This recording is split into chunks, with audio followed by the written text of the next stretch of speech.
E eu te pergunto, daqui 3 anos, a PIB Pirajuí está completando 100 anos. 100 anos. 2027, 100 anos de PIB Pirajuí. O que você arrisca dizer ou pensar que vai estar acontecendo conosco? O que você acha que vai estar acontecendo? Daqui 3 anos, completando um centenário, um século, nessa cidade de Pirajuí. Assim, mas por que essa pergunta agora? Por que com 100 anos? Não podia ser com 80, com 70, com 90? É que para mim é muito claro.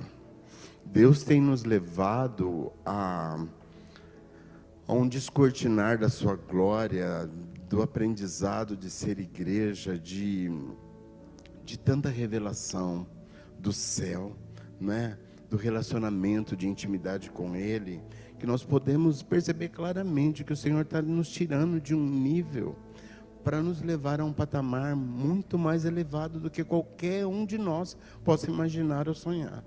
Se você está passando despercebido por isso, eu falo assim, olha, desperta tu que dormes, porque Deus, é nítido que Ele está querendo fazer, né? Porque Deus também não está querendo mais tratar conosco como a meninos, como a crianças inconstantes, tendo que voltar sempre lá no beabá do começo dos primeiros passos, não é? De pessoas egoístas, vitimistas, né? Ou então cheias de não me toque, que não amadurece, que não cresce na fé nunca, que fica marcando passo, andando para trás, e como que a igreja não pudesse progredir por causa dessa falta de posicionamento, né? Deus quer que a nossa visão se amplie, porque nós teremos aquilo que a nossa vista alcança. Não foi isso que Ele disse para Abraão? Não é? Olhe para onde você, qualquer canto daqui, até onde a sua vista cansar, é onde você vai chegar. E uma vida mesquinha, medíocre, miserável, infantil, criança, cheio de particularidades, nós não vamos conseguir alcançar nada além do que além do nosso umbigo. É isso que nós vamos conseguir ver. E é nisso que o reino de Deus se resume para você? É isso que é o reino de Deus? Então, talvez fosse melhor nós ficarmos na nossa casa, né, curtindo a nossa comodidade, porque não precisa de esforço, não precisa de dedicação, não precisa de empenho, né? E eu te pergunto, o que a sua vista tem alcançado a respeito do reino de Deus aqui na nossa cidade? Qual o impacto que você imagina que esse centenário da PIB de Pirajuí possa lhe trazer nesses próximos 3 anos? Você consegue sonhar com isso? Você consegue pôr a sua cabeça para funcionar? O que pode acontecer? Nós vemos uma igreja primitiva que nasce, e os apóstolos só falavam assim, segue o fluxo, vem comigo, porque a igreja caminhava e as pessoas caminhavam com ela. Não era a igreja que caminhava conforme o povo andava, era o povo que caminhava conforme o andar da igreja, porque a igreja ia fazendo a obra de Deus, e as multidões iam caindo na graça daquele entendimento. E à medida que as pessoas iam sendo impactadas por essa glória, por esse mover do céu na terra, através da vida dos discípulos, não é? O Senhor ia acrescentando, e os milagres iam seguindo aqueles que criam. Como tem andado a sua fé nessa perspectiva, né? E eu te faço outra pergunta. Eu gosto muito de fazer pergunta, né? Quando eu estou pregando, mas é proposital mesmo. Eu quero te perguntar, no dia de hoje, nesse tempo agora em que nós estamos vivendo esse reboliço de acontecimentos, de palavra que acaba o culto, a gente fica assim, sem se mover, sem ação. Você não esperava ouvir isso hoje, mas que palavra, que descortinar que veio, que você fica até com medo pela responsabilidade que aquilo causa na sua mente e no seu coração, porque eu não vou ser tomado por inocente, porque isso realmente me foi apresentado e é da parte de Deus, e se vem da parte de Deus é porque existe um propósito. Então eu quero te perguntar, onde você se encontra hoje no que diz respeito, não é, à atuação da igreja nessa cidade, nesse tempo? Você está na plateia, ouvindo tudo, batendo palma, e fica por isso mesmo? Você está naquele grupo que vive murmurando e discordando de tudo que acontece ao seu redor, querendo que as coisas aconteçam segundo a sua visão? Porque eu acho que... Você tem duvidado da direção que Deus tem trazido ao anjo dessa igreja? Ou você tem reagido de maneira positiva ao confronto realizado a cada ministração e buscado de alguma forma se alinhar ao que Deus tem para nós? Todas essas perguntas que eu fiz agora, todas essas indagações podem ser um caminho para que você possa responder onde você acha que estará daqui a 3 anos no centenário dessa casa, como igreja de Cristo atuando nessa cidade. Suas reações demonstram o seu nível de maturidade. À medida que você responde essas perguntas, à medida como você reage, você vai estar demonstrando o seu nível de maturidade. A obra de Deus, ela é difícil, né? Na nossa visão, na nossa perspectiva, porque nós somos falíveis, nós somos humanos, e nós precisamos do revestimento do poder de Deus para fazer a sua obra. Mas a palavra de Deus nos diz ali em Isaías 40:31, que os que esperam no Senhor renovarão as suas forças, subirão com asas como águias, correrão, caminharão. Esperar no Senhor. Esperar no Senhor é manter firme a fé e o foco em seu propósito. Sendo assim, a caminhada cristã pode se tornar alegre e um caminho de leveza, porque nós não ficamos acumulando bagagem. À medida que nós vamos nos fortalecendo no Senhor e as coisas vão acontecendo, nós vamos depositando os nossos fardos na presença daquele que renova as nossas forças. E nós não temos que chegar lá fatigado, eu estou morto, eu estou exausto, eu não aguento mais. Não, mas porque aquele que espera no Senhor renovando as suas forças. Faz e continua esperando no Senhor e vai aliviando bagagem, vai lançando o seu fardo na presença daquele que renova as suas forças. É o segredo que eu e você temos para fazer a obra de Deus aqui na terra, com leveza e com alegria nessa caminhada que Ele está. Sem chegar no culto assim, de repente, um olhar para a cara do outro e falar assim: nossa, você está um bagaço. Isso aqui é comum ou só acontece comigo quando a gente se vê? Você está um bagaço, o que você fez hoje? A obra de Deus, quando a gente deposita a nossa confiança, a nossa esperança nele, e quando a gente alivia essas bagagens e deposita aos pés daquele que cuida de nós, a gente pode sentir a leveza mesmo estando cansado. A gente pode sentir alegria por mais terrível que tenha sido o nosso dia, porque nós estamos na presença daquele que realmente renova as nossas forças e endireita o nosso caminhar. Aleluia! Se nossa expectativa, meus queridos, estiver focada no nosso braço, no braço da carne, nós vamos nos frustrar. Mas se nós mantivermos firmes os nossos olhos no Senhor, poderemos voar com asas como águia. E não vai ser só o Dani não, viu? Porque eu vou voar também, tá? Eu vou voar também. Aleluia! Nós precisamos hoje entender com certa urgência que a obra de Deus, ela precisa ter continuidade. Fala para quem está do seu lado: continuidade. Sem espaço, sem interrupção, porque nós precisamos nos tornar um bombardeio programado contra o inferno. Que os demônios, a hora que eles acharem que estão levantando, vem outra bomba lá, e uma hora sou eu, é você, e a gente vai se revezando e não para.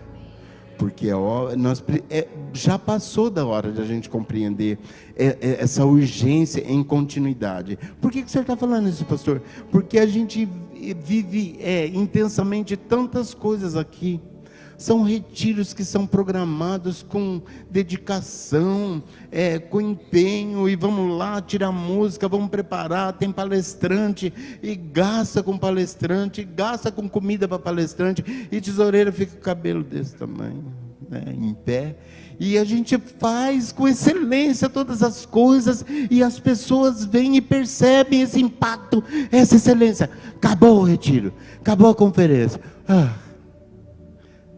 Aí a gente relaxa, na excelência no receber, na excelência no realizar, porque é corriqueiro. Então eu tinha que fazer tudo isso só por causa do retiro? Esse corre-corre foi só por causa da conferência? Então, hoje eu posso parar e descansar até o próximo evento. Cantata, a gente reúne uma bancada legal aqui de vários coristas, de gente que às vezes nem aparece, parece assim, de estar em evidência na igreja, mas que hora que o coro está trabalhando, está aqui firme, e é uma coisa muito legal de comunhão, de particularidade, de presença. É muito legal mesmo. E até vem o dia da apresentação, que é um desafio. A gente sabe os perrengues que passa, mas acabou, as pessoas somem. Muitos não se integram no trabalho secular da igreja, em célula ou em outras coisas. Aquele movimento parece que é interrompido. Não há constância, não tem continuidade. Então eu só vou viver esse mover quando tiver uma área onde eu possa atuar, né?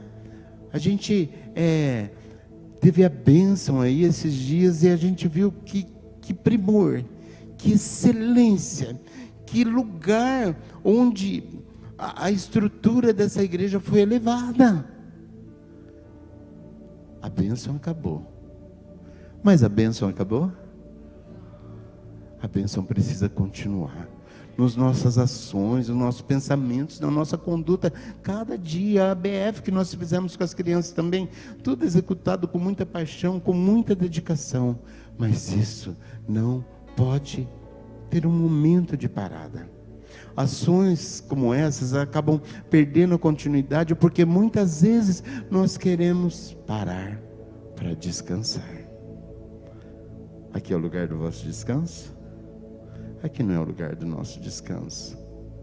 Às vezes a gente fica falando, sai pastor, mas dá, eu vou pedir para o apóstolo João, para o apóstolo Paulo, vim aqui você justificar para eles a necessidade de descanso. Vou pedir para Pedro vir aqui e falar assim, olha, estou aqui, justifica para mim a necessidade que você tem de descansar, de parar um pouco a sua cabeça, de esperar. Sabe por quê? Grande engano você comete achando que parando, você só vai dar uma paradinha e depois você vai continuar. Quem para retrocede. Quem para nunca vai ficar no lugar, porque o fluxo segue. E quem parou, fica para trás. Você retrocedeu, só que aí você tem que voltar a caminhar. O apóstolo Paulo diz aos irmãos da Galácia, vocês estavam correndo muito bem.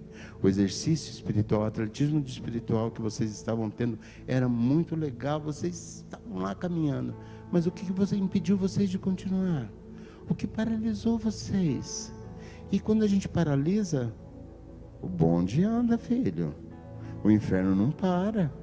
As trevas não param. As trevas não param nem quando a gente está fazendo, quiçá quando a gente fala assim, vou tirar um ano sabático.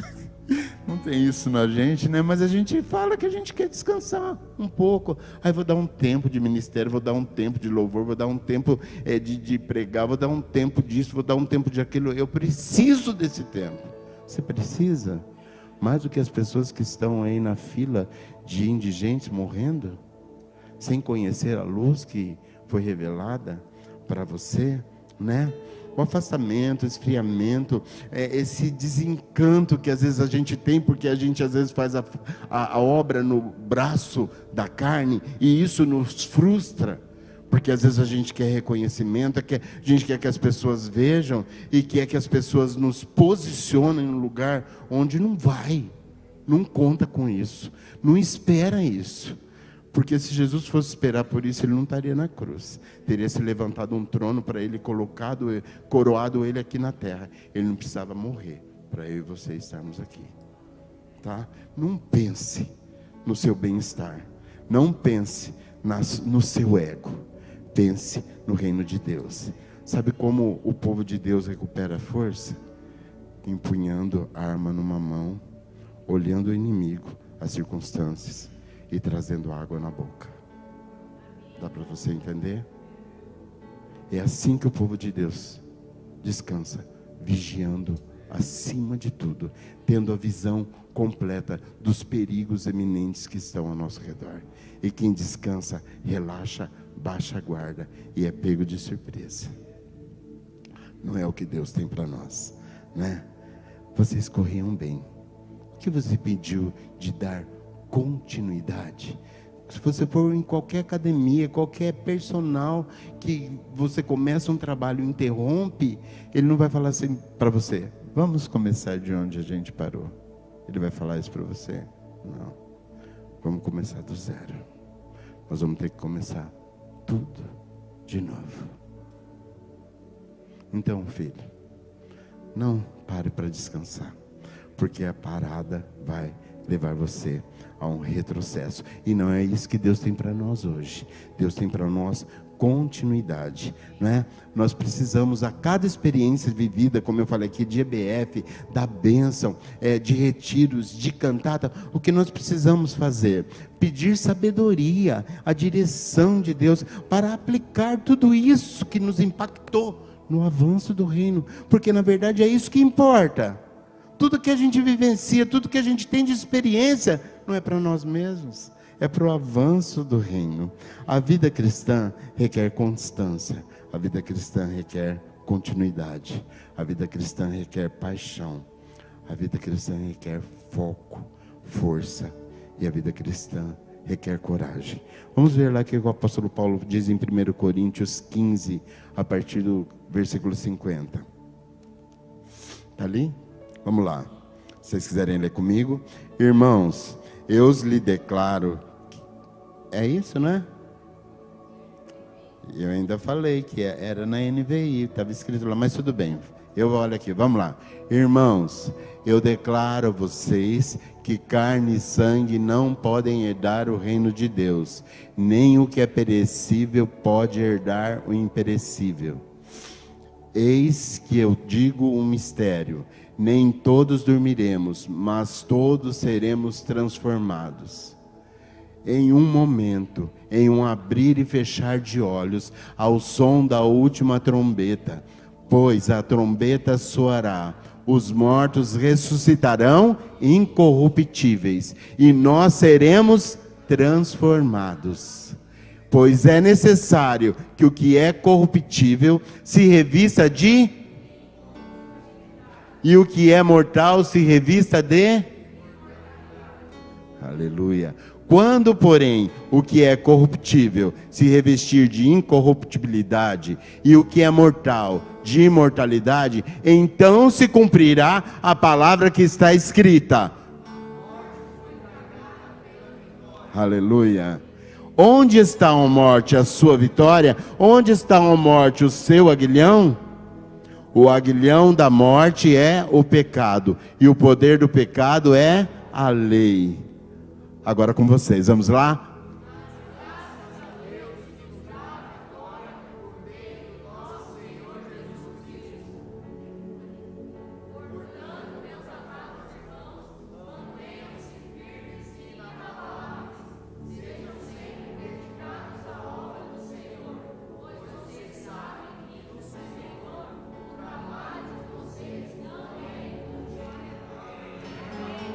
Entende quando eu digo que não diz respeito a nós, mas diz respeito à glória futura?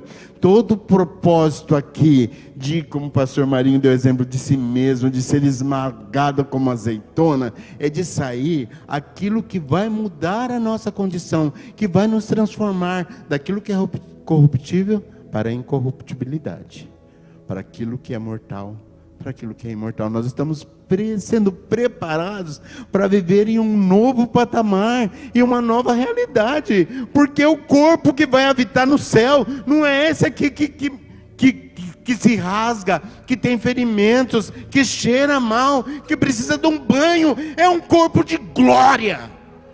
Então ele precisa ser aperfeiçoado a cada dia. Por isso, eu e você precisamos estar firmes e constantes. Não é dar um passo não para frente e dois para trás, dois para frente e três para trás. É firme e constante, olhando sempre à frente, vendo os perigos, vendo as dificuldades, mas sobretudo olhando para Jesus, o autor e consumador da nossa fé. E eu quero chamar a atenção aqui, hoje não tem plaquinha, né? Quero chamar a atenção de vocês para um exemplo de constância, de foco, de fé, de paixão, de força e de coragem. E é sobre isso que nós estamos falando hoje, sobre visão ampliada, sobre a oportunidade, o desafio que Deus está nos dando de ampliar a nossa visão acerca de reino, acerca de ser igreja. Porque eu fui impactado com a salvação? Por que Deus tem trabalhado na minha vida? Para que Deus tem me transformado? Amplie a sua visão e para de achar que tem a ver com você, porque na verdade não tem, tem a ver com Ele. Porque eu e você fomos feitos para o louvor da nossa glória. Não, nós fomos feitos para o louvor da glória dele. Tudo vem dele, tudo é por ele e tudo é para ele. Vamos lá, Êxodo 33, de 7 a 11, diz assim. Vamos lá, se eu estiver lendo errado, vocês me falam, tá? Não, tá certo. Vamos lá. Moisés costumava montar uma tenda do lado de fora do acampamento. Ele chamava de tenda do encontro. Quem quisesse consultar a Deus ia à tenda fora do acampamento. Sempre que Moisés ia até lá, todo o povo se levantava e ficava de pé à entrada de suas tendas, observando até que ele entrasse na tenda.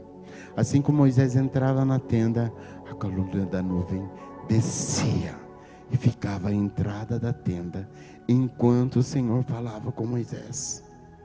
Quando o povo via a coluna da nuvem parada à entrada da tenda, todos prestavam adoração em pé, cada qual na entrada da sua própria tenda. O Senhor falava com Moisés face a face, como quem fala com seu amigo. Moisés voltava ao acampamento. Mas, filho de Num, que lhe servia como auxiliar, mas Josué, filho de Num, que servia como auxiliar, mas Josué, filho de Num, que servia como auxiliar. Sabe, meus queridos, Deus se agrada daqueles que querem mais dele, que não se contentam com aquilo que têm tido e buscam mais da sua glória, buscam mais da sua presença. Foi assim com Enoque, que agradou tanto a Deus que Deus o levou sem que ele visse a morte, né? Jabez foi um homem que quis mais o Senhor, não é? Davi, como não dizer, a minha alma suspira por ti, ó Deus, não é? O que falar de Daniel, que não abriu mão dessa intimidade, dessa comunhão, dessa presença por nada, por nenhuma ameaça. O que dizer de Eliseu, que pediu porção dobrada do Espírito do Senhor. Josué não saía da tenda do encontro, e o que é diferente do que todo Israel fazia, ele ia ao encontro de Deus, porque o texto narra que ele não ficava ali na porta da sua própria tenda, mas ele estava ali, aos pés de Moisés. E mesmo quando Moisés ia embora, ele continuava ali. Ele ia ao encontro do Senhor. Ele jamais buscou uma posição cômoda para si, de ser apenas um espectador da manifestação dessa glória. É muito fácil, está na hora do profeta ir falar com Deus. Eu abro a porta da minha tenda, eu saio lá fora, vislumbro tudo como um espectador. Por isso que a canção diz: Moisés, vai em meu lugar. Vai em meu lugar, teu tete a tete com Deus, vai ver a revelação de Deus, depois você vem e traz para nós. E era isso que Israel estava fazendo, sendo um espectador da glória de Deus. Moisés falando lá com o Senhor, eles vendo toda a manifestação sobrenatural da nuvem. E quando Moisés saía e a nuvem ia embora, eles voltavam à sua rotina. Eles paravam aquele senso de adoração que tinham no momento em que eles viam a nuvem lá, enquanto os demais respiravam as migalhas da presença de Deus. Josué não saía da presença do Senhor. Ele continuava ali na tenda, focado. Enquanto todos ficavam em posição de segurança, porque eu estou aqui na porta da minha casa, eu não preciso estar lá não, daqui eu vejo, daqui eu assisto, daqui eu dou glória a Deus, eu estou na minha casa, estou com a televisão ligada, está frio, para que eu vou sair de casa, eu vou me cobrir aqui e ficar aqui? Não é? É a mesma coisa, Deus é o mesmo, o poder é o mesmo. Se esquece que a igreja é um ambiente de comunhão. Jesus morreu para que nós pudéssemos exercitar essa comunhão como corpo, como família. Eu posso ficar aqui, acabou, eu desligo minha televisão, já fiz a minha parte, já cumpri o meu papel de reverenciar a glória de Deus. Enquanto todos ficavam nessa posição de segurança, à porta de suas tendas, e depois entravam e se concentravam nas suas próprias vidas, não é? Nas atividades talvez do dia seguinte, nas preocupações com o futuro, com o plantio, seja lá, ou então até no que eles iam inventar para reivindicar de Moisés no dia seguinte. Presos às coisas deste mundo, Josué continuava focado nas coisas do céu, focado na glória de Deus, e não se afastava dele. Porque nós precisamos entender, meus amados, para que o reino crie uma expectativa de fazer o nosso coração estar em chamas, nós precisamos estar em constância, nessa presença, nessa comunhão, nesse contato, nessa vivência, nessa atmosfera. Quanto mais eu ver o projeto do céu, mais eu vou me apaixonar pela obra de Cristo, e menos eu vou amar o mundo e as coisas que nele há.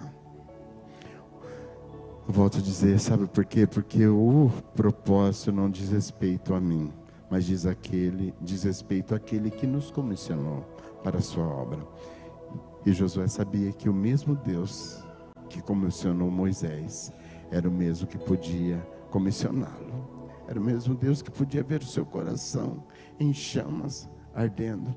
Porque era aquele coração que num passado de prova, ele disse: porque se o Senhor quiser, Ele nos dará essa terra.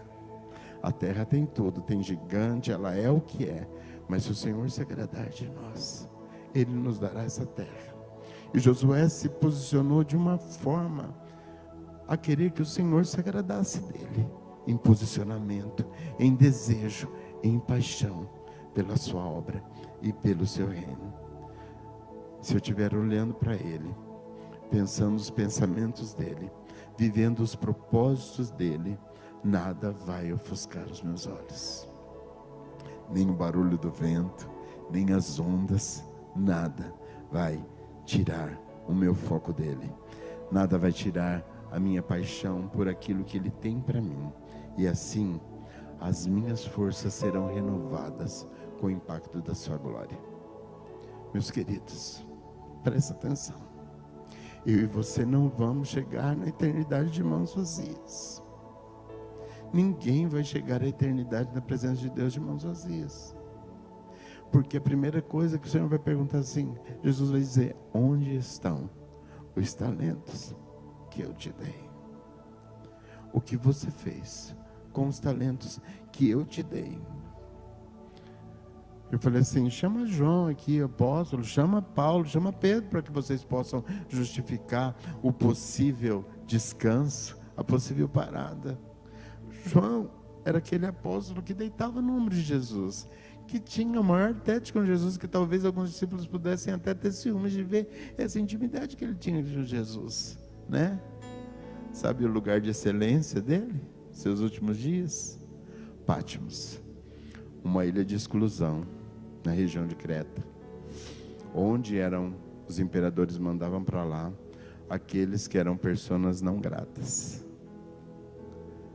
Foi para lá que o queridinho de Jesus foi mandado. Mas Jesus não vê isso. Jesus vê. Mas sabe por que ele foi mandado para lá? Para essa ilha? Pelo estrago que ele estava fazendo no inferno, quando ele estava em Éfeso. E aquilo, de forma política, em todos os sentidos, começou a incomodar muita gente. E foi o jeitinho que tiveram. Mas lá, João perdeu a visão. Lá, João perdeu a proximidade. Lá, João desistiu de tudo.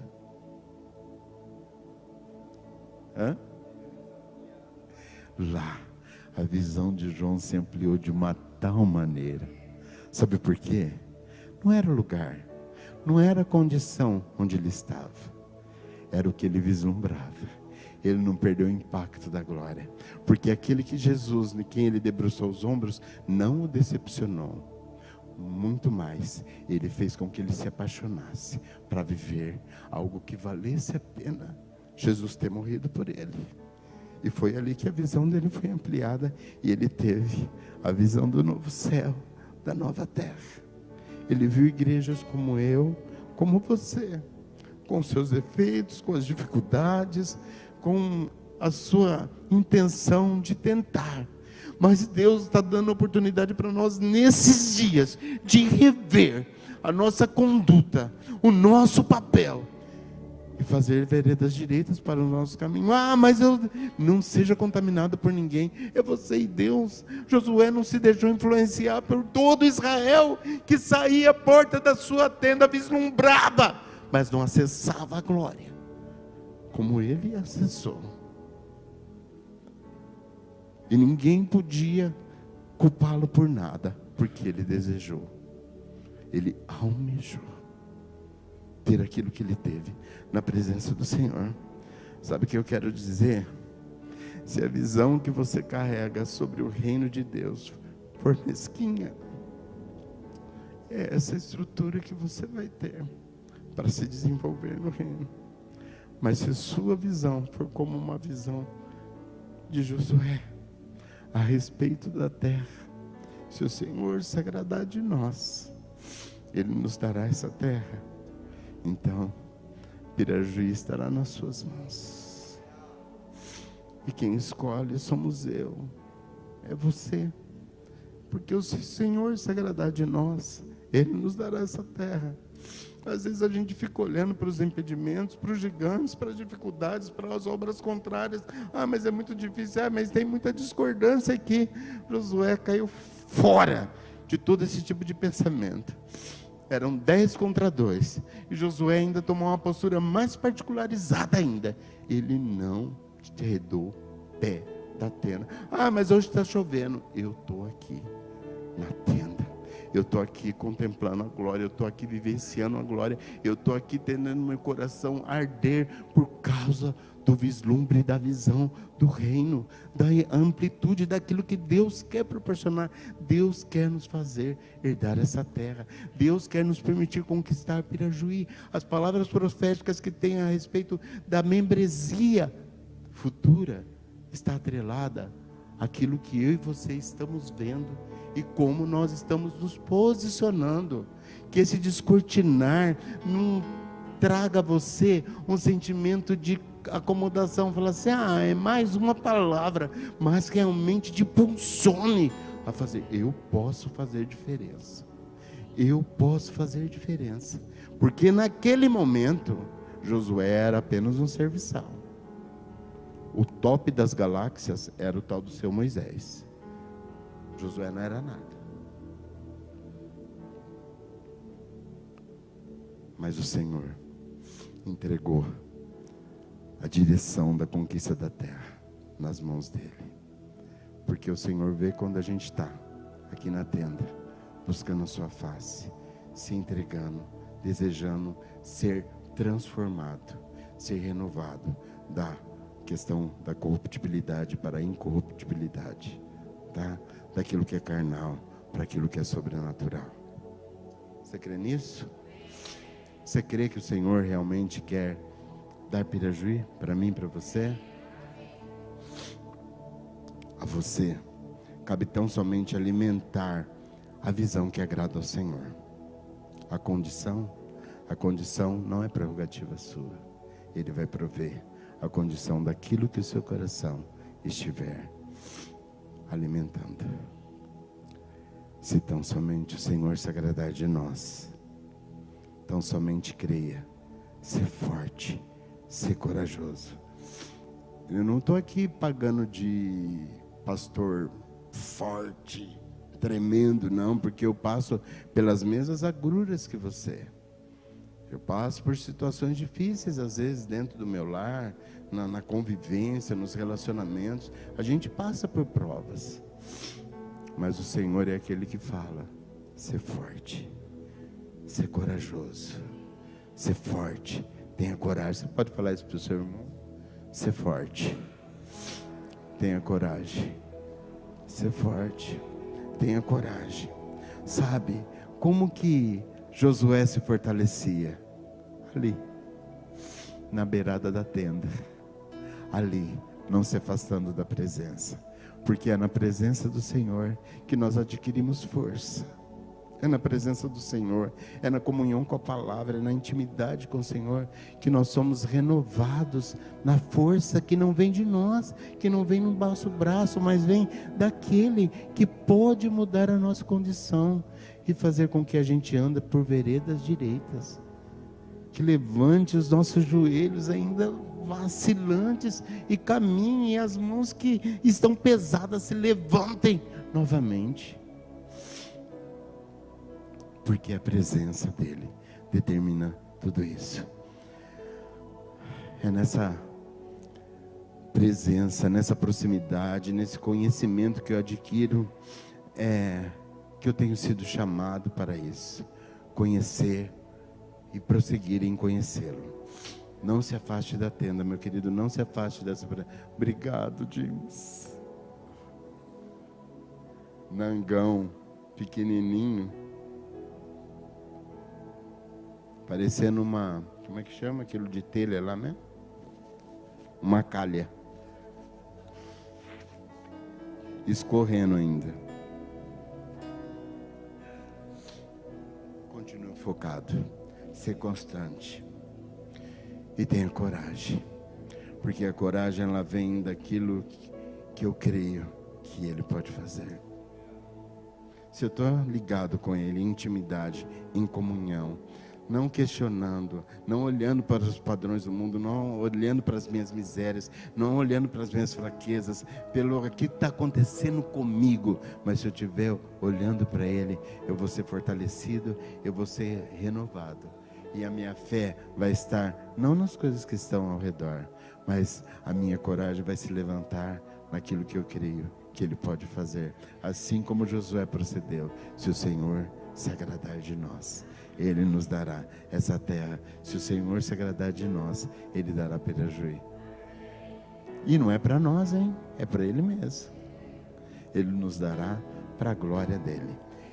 A coragem vem daquilo que Deus pode fazer, vem da certeza de quem Ele é, né? E de que Ele provê todas as nossas necessidades, não é?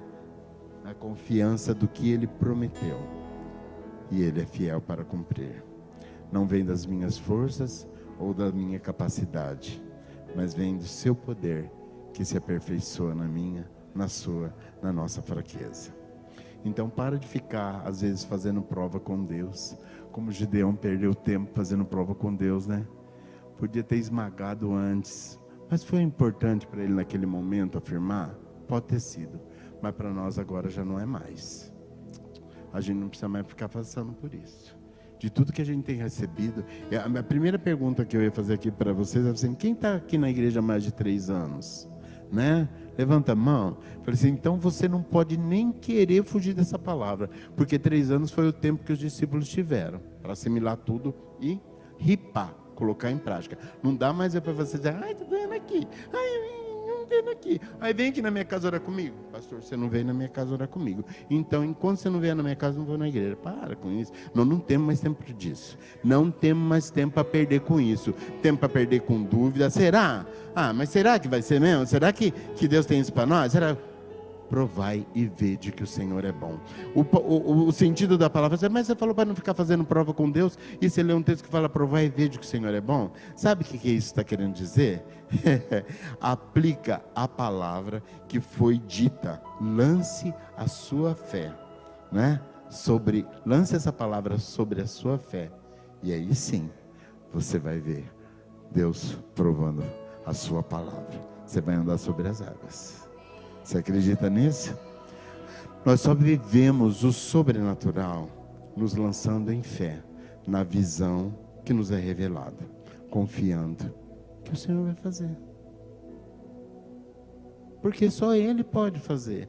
A nossa estrutura natural, pela nossa estrutura natural, nós estávamos aqui. Nós estávamos ali em frente, Correia, ainda naquela igrejinha, porque eu cheguei lá, ela já estava lá, estabelecida. Mas houve um homem de Deus que teve uma visão e um desafio. E ele propôs isso para a igreja. Muita gente não sabe da história da conquista desse espaço. Isso aqui pertencia, assim como a casa, a um grande agiota de Pirajuí. E a forma como ele vendeu esse espaço para a igreja, só Deus podia fazer. Da mesma forma como ele vendeu a casa para a igreja, só Deus podia fazer. Quando a gente se abre em visão, no propósito de que é a vontade de Deus, a gente vê o sobrenatural do Senhor realizando aquilo que nós não podemos realizar. Fazei prova de mim, provai e vede que o Senhor é bom. É nesse sentido, lançando a sua fé, a sua expectativa na palavra, no que Ele diz, no seu relacionamento, na sua intimidade com Ele, e você vai ver as águas se abrirem ou você passar por cima delas, né? Você reconhece necessidades reais de expansão do reino de Deus nessa cidade? Ou para você está confortável ficar da porta da sua tenda, vendo pessoas ao seu redor cometendo suicídio, sendo violentadas, drogadas? Na IBF das crianças, nós estávamos aqui, muita gente acha que o Ministério Infantil preparou essa IBF para que os pais pudessem ter um momento de folga. Mas uma das estratégias que Deus trouxe à liderança do ministério é que cada criança da igreja podia trazer um convidado, e esse convidado não pagava. E algumas coisas aconteceram aqui nos dias de EBF que foram assim, crianças passando mal por causa daquilo que estava sendo ministrado. Nós tivemos crianças aqui nesses dias de EBF que passaram por violência. E a gente não sabe de nada, mas elas estavam aqui. No meio dessas crianças, houve uma das crianças que, num dos dias que ela estava saindo, um dia ela passou mal, depois se orou com ela, fizemos todo um trabalho. No outro dia que ela estava indo embora, ela viu um pacote de pipoca começado, ela pegou e falou assim: eu vou levar para o meu irmão. Dá para entender? Mas isso eu completo daqui a pouco, que nós já estamos acabando. Você reconhece a necessidade de expansão do reino nessa cidade? Ou para você está confortável ficar só na porta da tenda, vendo a história passar, os desastres acontecerem, e você está falando: nossa, como pode isso? Como pode? Porque você só está na porta da tenda e depois volta confortavelmente para o seu lugar. Você está querendo dizer que a culpa é minha disso? É nossa. Porque se como igreja nós estivermos exercendo esse bombardeio contra o inferno, os demônios não tinham tempo de se levantar e arquitetar nada. Porque a palavra de Deus diz que as portas do inferno não prevalecem contra a igreja do Senhor quando ela se levanta. A deturpação do ensino a respeito de Deus e seu propósito para nós, né? Muito deturpada.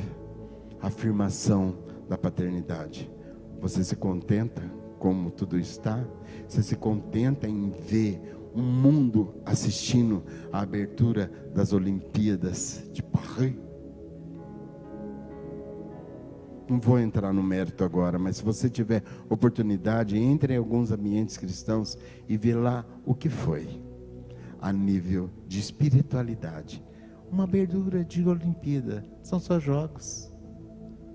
O inferno não brinca. O inferno quer atingir todas as camadas. Sabe, diante da necessidade latente da nossa cidade, das pessoas, Jesus está nos chamando e dizendo: dai-lhes vocês de comer. Dai-lhes vós de comer. Sabe o que Jesus está falando aqui nessa noite? Eu curo vocês para que vocês possam curar. Eu liberto vocês para que vocês sejam instrumentos de libertação. Eu dou salvação para que ela seja multiplicada através do testemunho de vocês. E você fica na porta da tenda lá olhando e tal, fala: deixa eu fechar porque minha casa está protegida. Eu estou aspergido com sangue, o espírito de morte não chega aqui. Cuidado. Agora eu chego na menina, na criança da fome.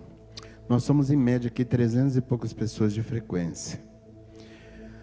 A gente cria uma expectativa às vezes, né, Rainha?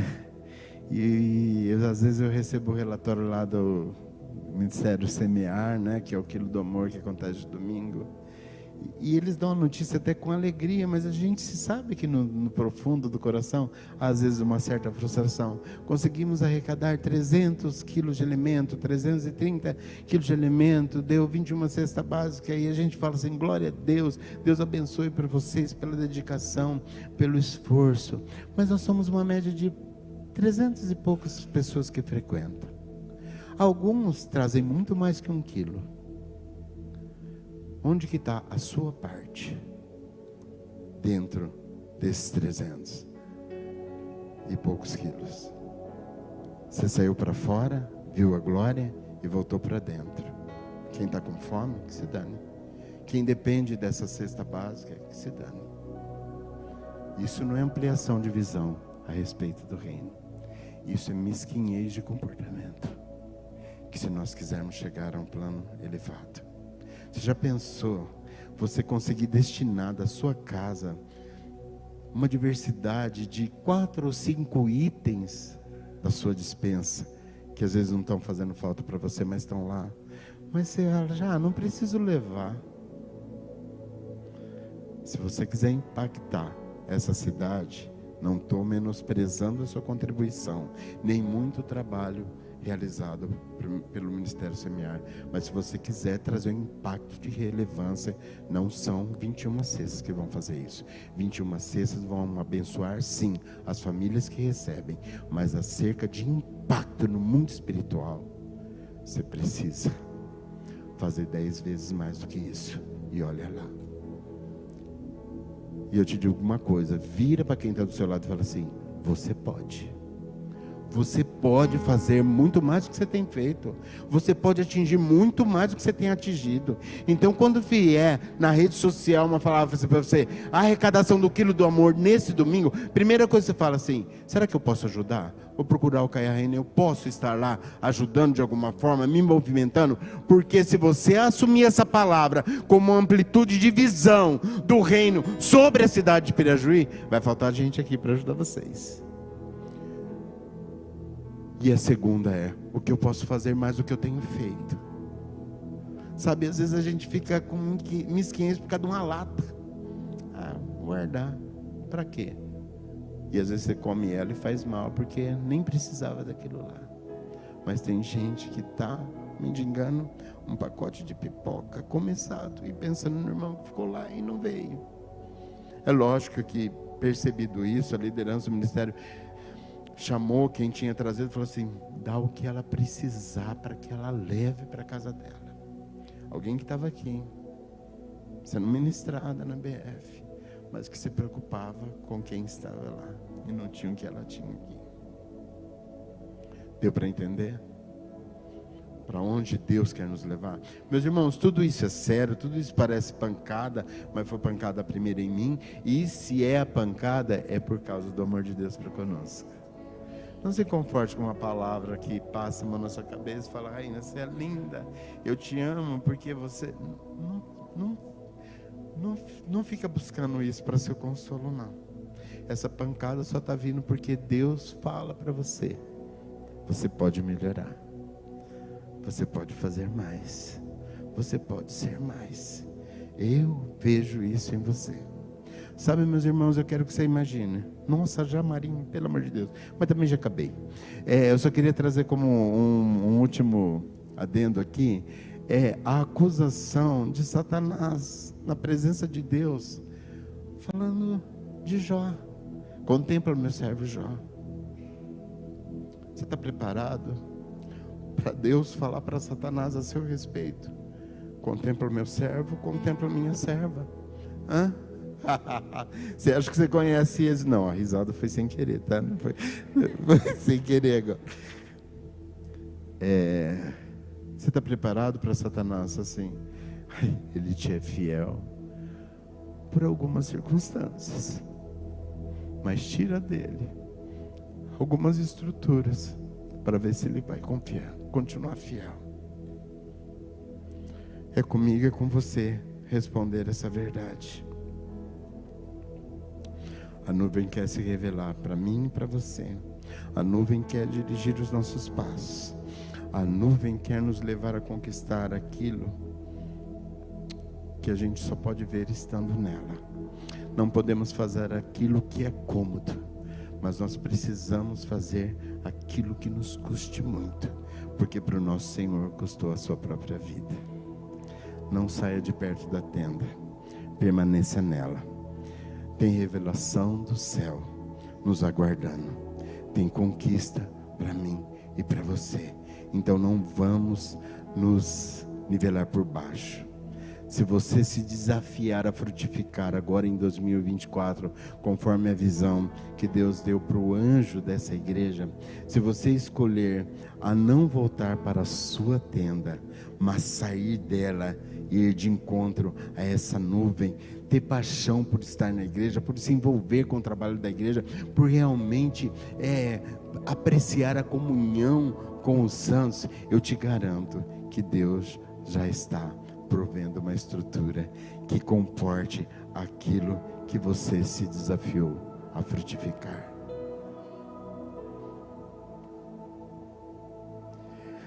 Você pode ficar de pé no seu lugar. Isaías 54:2 diz a respeito de visão, de acomodação ou não. Vamos lá?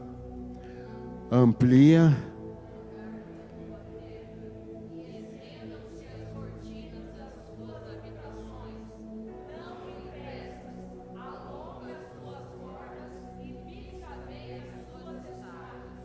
ninguém impeça você de alongar as tendas do reino de Deus ao seu redor, aonde você estiver.